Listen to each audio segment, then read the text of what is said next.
So we had an intention going into this one, and that intention was to watch, I think it was released in America as Samurai X Trust and Betrayal. That's what we were looking for. That's what we were looking for. I don't know where it is. And normally, support the official release in the fucking Team 4-star voice.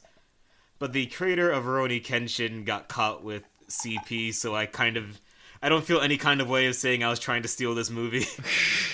we were trying to steal this anime product. I don't know, man. I own Gunpla. I don't feel particularly indebted to the anime industry. I own lots of Gunpla. You could say that it is part of my retirement fund. You could say it is the cornerstone of his retirement fund, the other half of which is Dogecoin. Keeps going up, bruh. It got back up to 40 cents today. I feel like I've gone insane. I feel like I have gone insane and no one else has. And everyone else is looking at me like the weird person. Oh, I've totally gone insane. I was walking back home with Morgan today and going on this long-winded explanation of what day trading is and what that entails. And basically, I was looking at the squiggly line for Dogecoin the entire way that we were walking, being like, okay, so once the squiggly line gets up here, I'm going to sell and pray to every single god that's ever existed that it goes down and does not keep going up. And then once it goes down, I'm going to buy again. And once again, pray to every single god that it does not keep going down. And I repeat this process. And also I do it for 2 or 3 dozen other stocks or cryptos or what have you. I think that the old bar between us mortals and the market was simply supposed to be comprehensibility, not just of how to buy and sell these things, but when and why to sell or what would make them go up and down in the fucking dark magic day trading in the market. And well, the great thing about Dogecoin is that there is no reason for any of it. It's completely divorced from reality, meaning I think there are 1 or 2 things that take Dogecoin. That's the only thing that ties it to this world. It's a little dumber and darker than that. It is an entity fueled and maneuvered entirely by human boredom, and because you understand the ebb and flow of a meme's interest, you can play the shell game with Dogecoin. Well, Doge the meme died almost a decade ago. The fact that Doge the coin is nearing 50 cents, that's something. We're about to become a crypto podcast, and I don't know if that's what I want to happen to us. I don't need any more of my fate in the hand of fucking Elon Musk. So yeah, I was trying to find the fucking Rurouni Kenshin movie. Didn't feel bad about stealing it. Because, again, he got banned. He got banned pretty hard. What I ended up finding, and we realized it when we were, I want to say, a good 6 or 10 minutes into it. Was very good. It was very good. It was not the movie at all we were supposed to be watching. It was just Rurouni Kenshin the movie. Yeah, like it was Marcus Rurouni Kenshin the movie here. I think it's called, like, Requiem for the Ishin Patriots, maybe? I think you may have pegged that one. Something about Ishin Patriots. But yeah, the point is, this movie was the most recent positive thing to happen in our orbit, and we also had a very special experience of this movie, and I really got to zero in to what made this possible. Mm-hmm. Because we had the original dub of this film. They may have redone it since then, simply out of human pride or wasn't that bad. desire to let your fucking I've lives. I've seen so much worse. Yeah, I've been sack-whacked too. Doesn't mean getting punched in the stomach doesn't hurt. It wasn't good, brother. It wasn't good. Well, I feel like if you get sack-whapped and then you get punched in the stomach, you're still remembering the sack-whap. Alright. When I say it was a bad dub, I don't mean that it literally censored content in the 4Kids manner. No, it just wasn't the best delivered. Just wasn't the best delivered. And that made it very amusing because Rurouni Kenshin at its best is, it's these high dramas of this historical backdrop and these finely tuned martial arts moves, and you have people delivering climactic dialogue with this flat affectation while screaming about a dragon. Yeah. And there was little enough of that in this, which I was thankful for. Oh yeah. What he's specifically referring to, by the way, in not in joke ease, is that Rurouni Kenshin, like a lot of shonen of its generation, our generation, amidst its presentation, whether or not it had a lot of calling of attacks, which always felt a little weird for me given its overall tone and topicality. I think if it's not a super robot show, then I do not see the reason for you to be doing that. It doesn't add a lot to a lot of things. I mean, I would be entertained as hell if in the middle of Psycho-Pass, Kogami would be shouting like Detective Blast or something. But that's because something is deeply wrong with me. Maybe in the middle of Anohana, someone could just shout Trauma Reconciliation Beam. Everyone waits for it to come out. Nothing comes out. They go, oh no! Oh! But yeah, Rurouni Kenshin is very typified by that, at least in the manga and anime. But for some reason, until like towards the end of the third act, there's very little of the calling, and I don't know if there are two theories. Either the director just did not like what it did to a lot of dramatics, which I could totally understand because I feel like there's some undermining. That is exactly where I'm at with it. Yeah.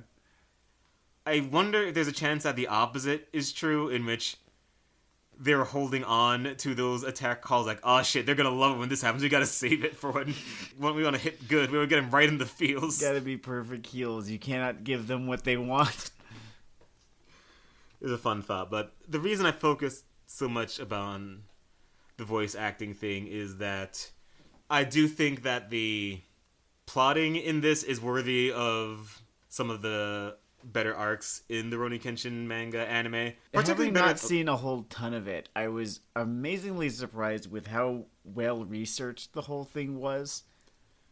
Yeah, the thing is really strongly rooted in history. It's one of the...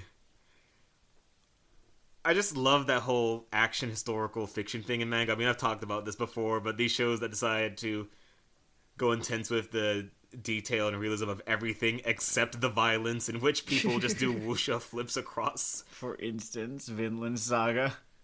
My Boy Kingdom, that entire Wolfsmund business that was going on.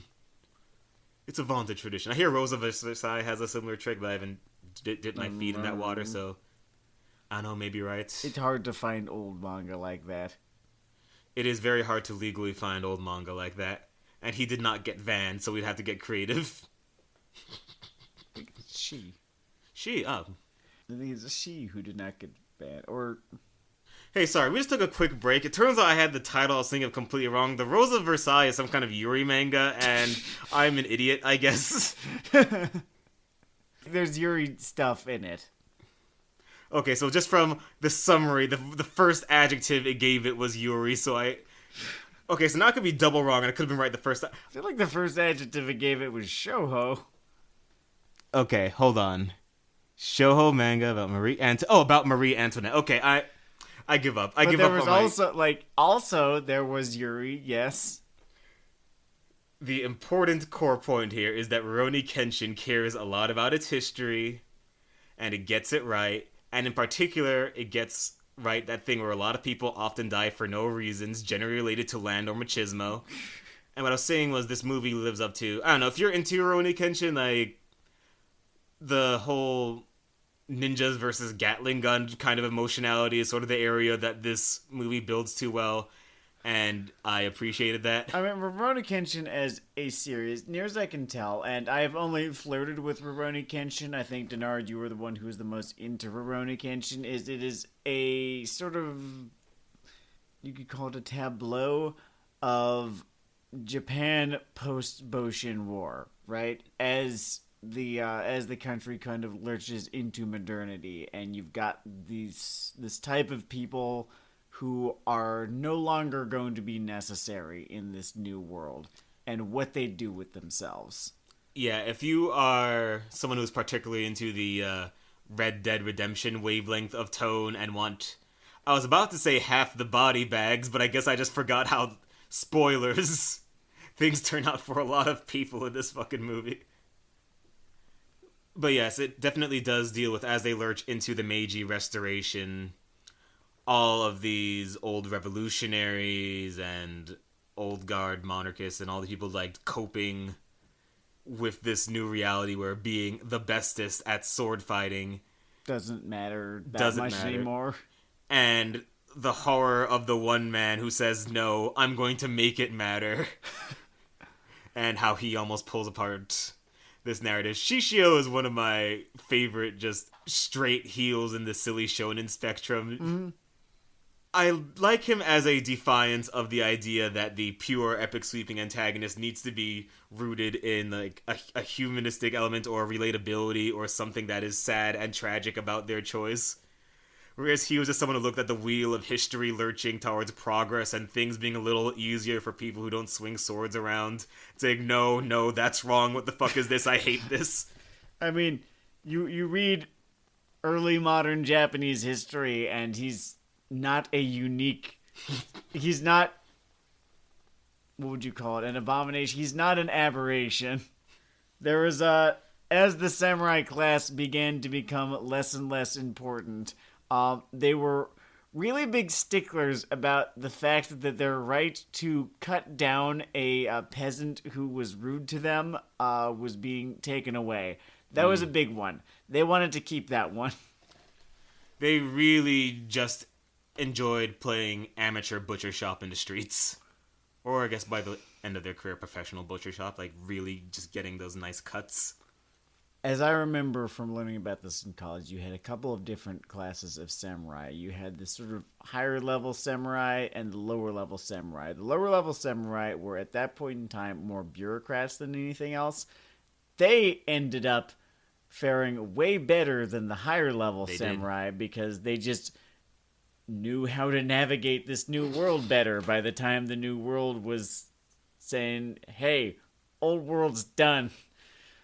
It was a good time to invest in the very concept of middle management. Like, these are samurai who had sold their swords at one point or another just to make ends meet, you know, in order to invest in something more profitable than owning a sword. And as they entered that new world in which, you know that little pyramid Ricky Gervais used to babble about that he, like, swiped from someone? It's this pyramid of how, like, bureaucratic organizations work, namely corporations. Mm-hmm. And basically the pyramid is, from top to bottom, sociopaths, clueless, and losers. The point is that the lowly samurai were in a peak position to fill out the sociopath and clueless brackets. Whereas people dedicated to the way of the blade stand a very good chance of tumbling from sociopath to loser.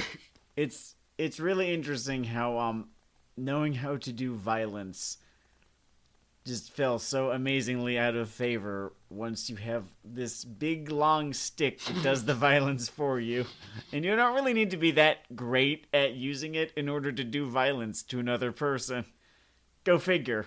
It's really transformative. It makes me wonder if we should be teaching AI to do various things a little more slowly than we are. But so it goes. I guess I should zero in on this movie's specific situation, since sometimes people like their little plot summaries in their reviews. I don't know. Sure. I mean, I like this episode as an excuse to talk about, oh god, what is it called? Not Senkoku. The period of Japanese history, you know, during and after the Meiji Restoration. Senkoku? Senkoku? I feel like it's Senkoku. I'm going to look it up. Alright, everyone, we are going to fact-check ourselves. That's right, we're pulling a CNN. Hear the clickety-clack of the mechanical keyboard. That's how you know it's real. Shukokai? Nope, that's a type of karate right there. Oh, I'm keeping that. Definitely not what I was looking for. I just searched the restoration. Yeah. Bakamatsu. Bakamatsu, damn it. Bakamatsu. And that word is all over Rurouni Kenshin. I can't believe it didn't jump into me. Yeah, they keep fucking talking about the Bakamatsu. To be fair, the voice actors on this dub pronounce it everything from Bakumatsu to Bokamutsu, so it's really... They call it the Meiji. It's the Meiji forces. A wonderful bad dub. The Emperor Meiji. I would say it cycles back to like those pre-fucking Jackie Chan dubs. I was thinking about Sakoku, which was their whole thing where the Dutch can trade at this port right here and all the rest of you can fuck right off. Great. Like a lot of Rurouni Kenshin plots, it opens with a flashback of him just killing people in the part of his life when he thought that was sweet. And whenever he has one of these scenes in this comic or this anime or this film, I always think about how he wouldn't quite work as the same character in America, because I feel like the character's attitude towards his murdering for his country days would be, oh, well, that was a good decision I would make again. Why aren't I doing that right now? I could be killing... It would be a little bit more complicated than that. They try to add some nuance to the conversation, and then he'd still decide to keep killing people. They might admit, like, oh man, that one guy, maybe I should have done a quick double tap instead of letting him, soak in the blood for a second. And now I've grown as a character and as a murderer. It was a mistake to kill this one dude once, a couple of years ago. Just him, though. There would also be a scene that the main character didn't see where they firmly triple underline that the guy drank too much and hit his kids or something. Just so that you know that it's sort of justified that he kills like. But yeah, Kenshin's got a guilt complex, and it's good in this. We see him kill I forget whether it's a spiritual or literal brother. It scarcely matters. Spiritual, I think. Spiritual brother of the man who will be our nuanced principal antagonist. Such a great antagonist for, like, a anime film antagonist. And usually when you've got an anime film of a, long-running series, right? They tend never to really pull out the stops, so to speak. So to speak, yeah, it's... Like, remember the dude from the Hiraka movie who barely fucking spoke? I was actually thinking about him. His name was a number, right? It was like 8 or 9 or some shit. 8 or 9 or something like that. And single digit. We'll call him single digit. It's very lucky for him that I even remember his goddamn name, because he wasn't interesting at all. He was an ambulatory version of All For One. With, I don't know, a nicer suit. No. All For One's got a pretty good tailor. With hair. With hair and a whole... a Metal Gear Solid suit. I was actually thinking about that guy in relation to this guy in this movie. Mm-hmm.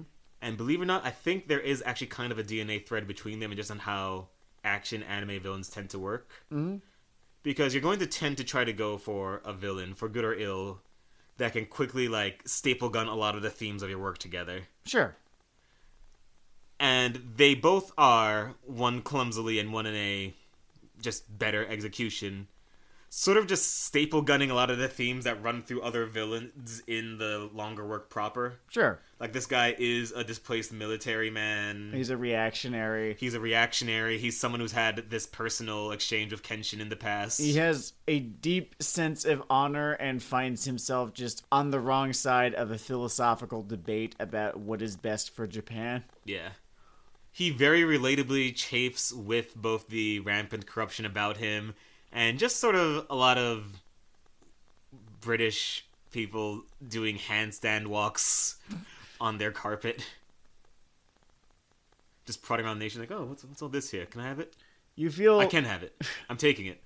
You do feel deeply sympathetic for his plight when, taking into consideration the context of just how light Japan got off relative to just so many other places.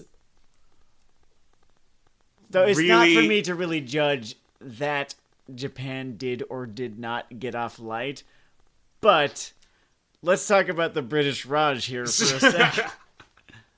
Let's talk about the British Raj, where their version of Rurouni Kenshin is very short because he gets shot and then the credits roll. That was called the Sepoy Rebellion, folks. It ended with blood. It's not called the Sepoy Revolution. Whole ton of it. Yeah, no, kind of stopped a rebellion.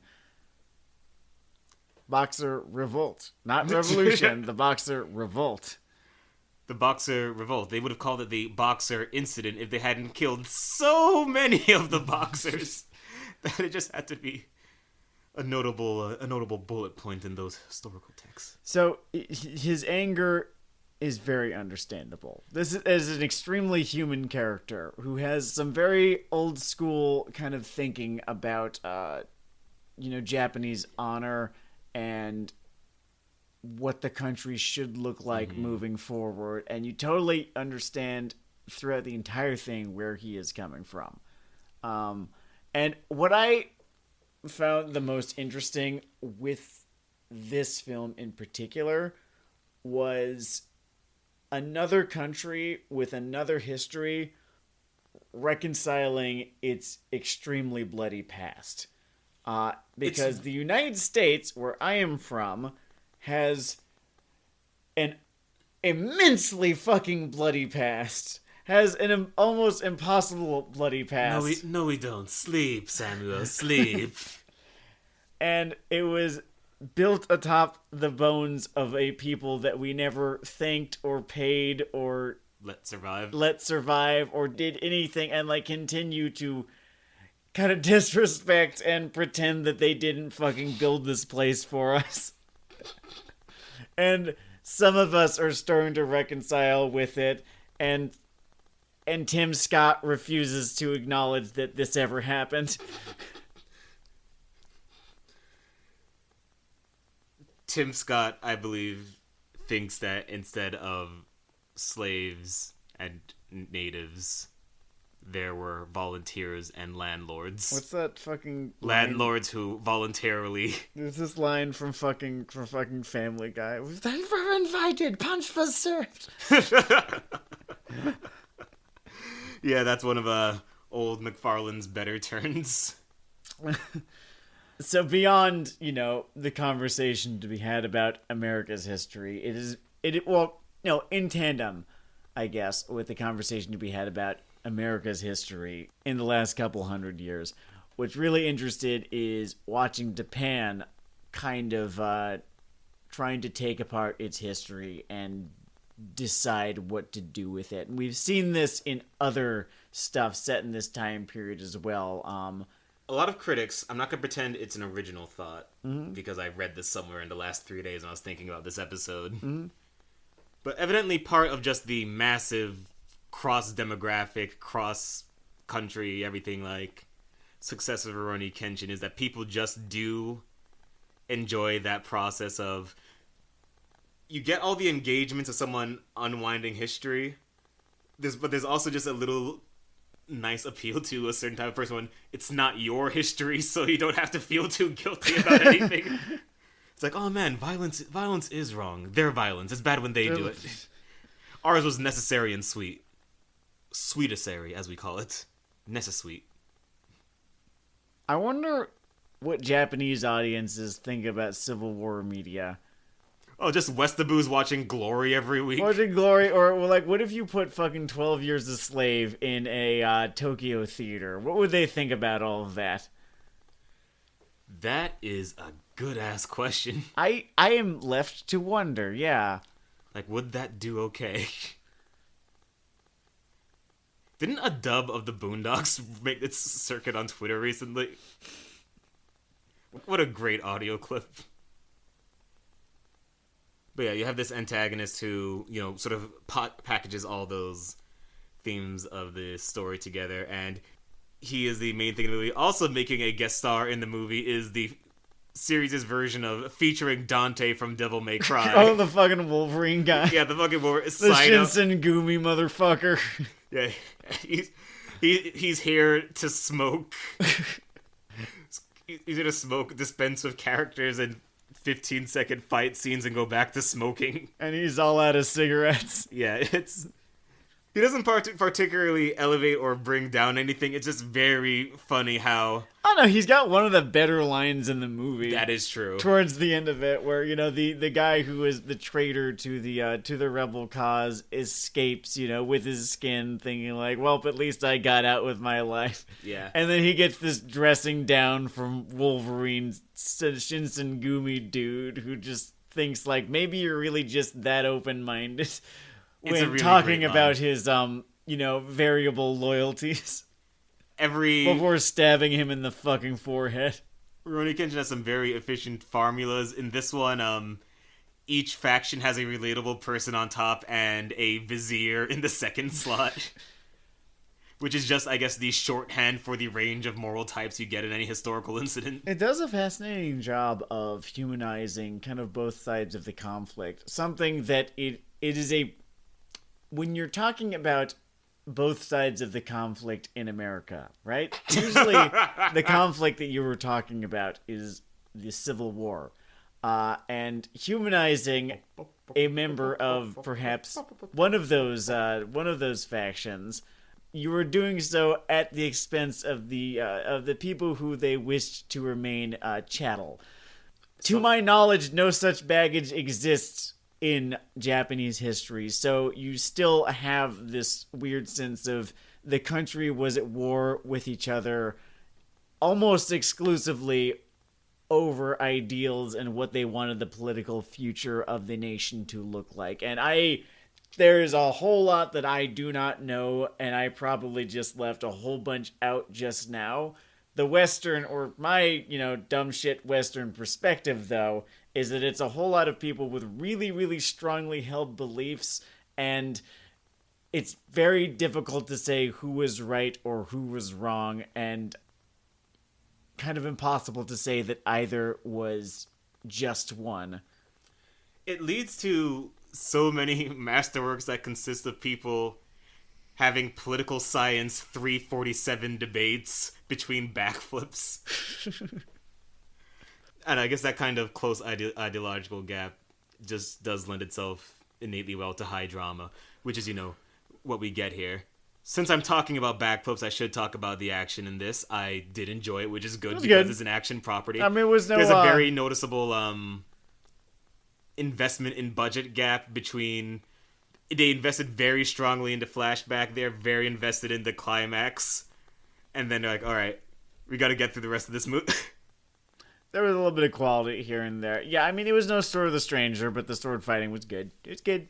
That's like what you came here for was good. You're not going to leave disappointed or anything like that. You're not going to leave in a blackened fury. Sanosuke is here because he has to be, because this is the movie.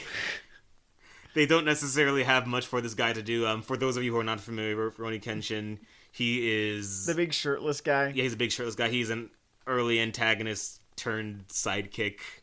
He's mostly really there to just sort of warp himself out to promote new heels. You know how this stuff goes. Poor guy. But people, I don't know, the fans enjoy him a lot, so, he's got to be in the movie. Someone who gets to do a lot more in the movie, at least in terms of heft of plot-wise, is Yahiko. He had a great little arc. He got a great little arc, because, his thing in the show, and almost falls out of his character in some ways in the comic, but it's really hyped up here, is that his dad was a samurai in this war with beliefs, and he was a member of the Shogi Tide during the Boshin War. Yeah. They all died to a man. Bad. I believe the Shogi Tide fought for the shogun, who lost the Boshin War against the Meiji forces. And this movie just does a wonderful context thing with this kid, where... I really hope I'm right about that, by the way. I love being wrong about everything. Send me letters. Flame me. They do a wonderful context thing with him, where all these attributes that are his hero man traits of, he's willing to stand up for himself or other people, or be a lost causer for something, or stand for his father's honor. Mm-hmm. Just leads him to a little bit of a terrorist movement. Poquito terrorism. And it makes total fucking sense, given what you know about him and given what he's trying to embody. The best fucking scene with the villain is when the villain says that he has a very special mission for him, and the villain knows that they are all going on a suicide mission, right? They're probably all going to die, in the hopes that they ignite something that reverses all of this, or that reverses everything that's happened up to now. Reverses the Boshin War. You can't do that. Reverses the Boshin War, brings, the shogun back to power somehow, in some way, or at least brings politics in Japan back to how they were before the Boshin War, right? Right. So this is a suicide mission. Kid really wants to be on it, and the villain is like, I've got an extra special mission for you, and then punches him really fucking hard in the gut so that he does not go and die with the rest of them. And apologizes. And I was doing the fucking Solid Snake salute the entire goddamn time. Oh yeah, I could have... In fact, I might have very aggressively and irritatingly whistled the Metal Gear Solid music. It was so fucking gar. I should point out that okay, Shishio has a world's more charisma, right? Mm-hmm. As far as villains go. In terms of the scope of their scheme and their underlying understanding of the situation, this guy's internal acceptance that he's functionally headed on a suicide mission, like it's a true lost causer thing, achieves something that I'd never quite liked about the Shishio thing, which is for how cool he was, and I get the plan, and shonen logic, whatever. In a series that is realistic in so many other places, I have to sit down here and listen to Fire Sword Man say, "I'm going to bring down the Meiji government, and then this will be my world." And I'm there saying, "Nigga, what the fuck are you talking about? This isn't going to fucking work. It doesn't matter whether or not you get fucking thwacked in the face by Kenshin Himura. After this scheme, I guess the international community is going to prey on the now severely weakened Japan." I do like how Rurouni Kenshin acknowledges that a guy with a sword is, at the end of the day, just a guy with a sword. Can he take any single other opponent? Yeah, he could. In, the late 1800s, does that amount for that much anymore? No, not even a little. I guess at the end of the day, that is also what sort of drew people to Shishio, though. Like, the universe sort of bent those rules a little for him. Sure. I think people just liked the idea that someone could be a bad enough dude to potentially turn back the clock unless there was another bad enough dude to hit him with a reverse blade sword and say, "Pacifism, beat, is beat the way, beat." I know that's a core dissonance. Sometimes you have to just enjoy the story. You just kind of have to go with it. It's like, otherwise, look. Otherwise, a show off pacifism is just going to be like, it's going to have the tone and content of discourses on Livy or something, which, educational, not the action extravaganza of our generation. Yeah. It's just like last year's Turkey, a little dry. I think the best thing you do is, I don't know, maybe make a dialogue comedy endorsing pacifism. Like, in the loop for the way of peace. I was literally about to talk about Iannucci just now, so good going. Yeah, like, if Iannucci ever makes a shonen series, it will be an endorsement of pacifism via dialogue and jerk show gags. God, I'd be so fucking there for that. Let's see, turns to the main cast. Kaoru is just there, but not very there. Yeah, she's there. She's there. She's present. She reminds us that there are multiple people who don't want Kenshin to bite it. They couldn't have a subplot for everyone. They did a framing in the last fight where him seeing through Kenshin's moves wasn't so much about him being that dude, but he's literally just traumatized from watching Kenshin murderize his friend. Like, yeah, I remember that murder. I do, in fact, remember your signature strike. You fuck. I'll fucking kill you.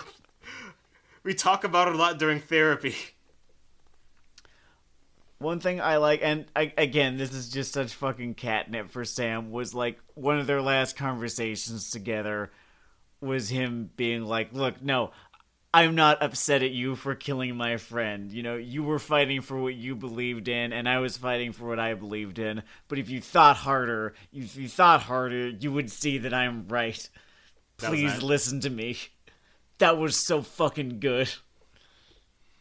Yeah, this has a lot going on for something that would run between Dragon Ball knockoffs. I'm just thinking about how disappointed I was with that second Hiraka movie and how they kind of like pissed out a villain. And the side NPC character was yet another kid that doesn't like heroes, which just must be Horikoshi's favorite fucking... It must be how he fucking gets his rocks off. It's just... it's like, and then I'm gonna write a kid who doesn't like heroes. Then his editor comes in and say, "Did you just drop some of that splooge on the floor? That's valuable splooge. That's Sonen Jump splooge. Someone get a fucking vial." Like, and he sort of scrape that up and dump it on some reels. And that's how you get the second movie. There's like 5 fucking kids like that now in Hiraka. Yeah. I'm 12 and I don't like heroes.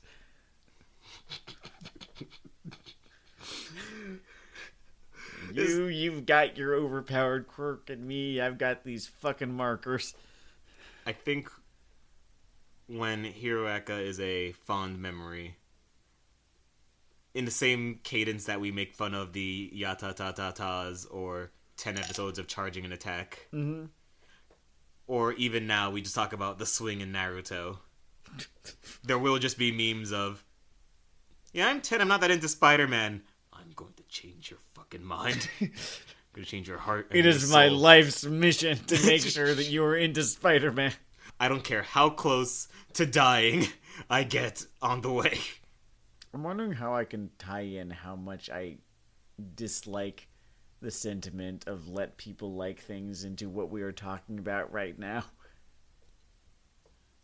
I mean, let people like things is essentially a... There's like 6 asterisks next to that statement. There are. And it's a touchy-feely kind of way to say, be unthinking and uncritical, specifically towards the things that I enjoy, so that I can wave about the authority of liking something that has resonance or meaning or makes a real statement or is an artistic achievement. But I don't have to do the work of thinking too hard at any point in my life or examining the bloated chasm of my own tastes. It's a pretty good way of summing it up, yeah. Thank you. I am a virtuoso bully. If you have an Azure Lane tattoo, re-examine your life. I definitely don't. That's good, and I only have one hidden Azure Lane tattoo. I have 0 hidden Azure Lane tattoos. Let me just to the various extremely impulsive choices I have made in this life that he is privy to. Let me just underline that I do not have a tattoo of a battleship that is a girl that is a battleship. That you can collect and marry. You collect them, and marry them. Can you divorce them? Can you have battleship kids with them? Is it 1/4 battleship if you have sex with a battleship girl? No, I think they are full battleships. They're just also girls. We're getting into sort of like a theological debate where like, is Jesus man? Is Jesus God? Is he half man and half God? Are the two separate and yet the same? Is it homoousian? Is he of the same substance? Or are God and Christ of the same substance? Are they homoousian? People would fucking fight each other over this shit. In short, Rurouni Kenshin, Trust and Betrayal is a movie we cannot review because we did not watch it. I watched it back in high school and it fucking whipped, so I definitely still... I definitely do recommend it if you can find the goddamn thing. And I still have not seen it because I guess that's just my eternal quest. And Rurouni Kenshin, semicolon, the movie, italicized, is good. It's very good. You'll enjoy it. It's a good historical fiction romp, good action. You will grow internally and externally. I think there are few enough things where I'm watching it and I will exclaim out loud, "Ooh, this is really good, isn't it?" And he did it a few times. And I don't know if there's a new dub or just subs, or if you're just down for a good laugh. Try and find the Japanese version. But know that it will make a difference. Anyway, this is Weeaboo Hell. That's Weeaboo Hell.